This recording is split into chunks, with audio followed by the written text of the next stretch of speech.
Ebola virus பரவல் தடுப்பு மற்றும் தயார்நிலை நடவடிக்கைகளை தீவிரப்படுத்துமாறு அனைத்து மாநிலங்கள், யூனியன் பிரதேசங்கள் மற்றும் மத்திய அமைச்சகங்களுக்கு மத்திய சுகாதாரத்துறை அமைச்சகம் அறிவுறுத்தியுள்ளது.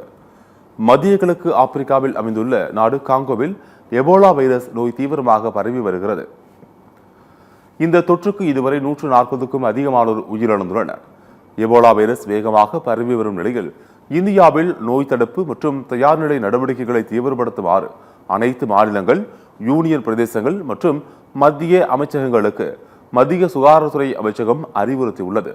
பாதிக்கப்பட்ட பகுதிகளில் இருந்து சமீபத்தில் பயணம் செய்து வந்தவர்களிடம் காய்ச்சல், தசைவலி, வாந்தி, வயிற்றுப்போக்கு போன்ற அறிகுறிகள் தென்படுகிறதா என்பதை கண்காணிக்க வேண்டும் என்றும் தெரிவிக்கப்பட்டுள்ளது.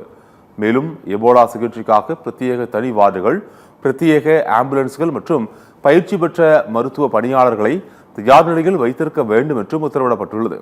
வெளிநாடுகளிலிருந்து வரும் பயணிகளிடம் வெப்ப பரிசோதனை கட்டாயமாக்கப்பட்டுள்ளது. ஆப்பிரிக்காவிலிருந்து வருபவர்கள் 21 நாட்கள் தங்களை தனிமைப்படுத்திக் கொள்ளவும், வெளிநாடுகளில் இருந்து வரும் பயணிகளின் விவரங்களை சேகரிக்கவும் மத்திய அரசு உத்தரவிட்டுள்ளது.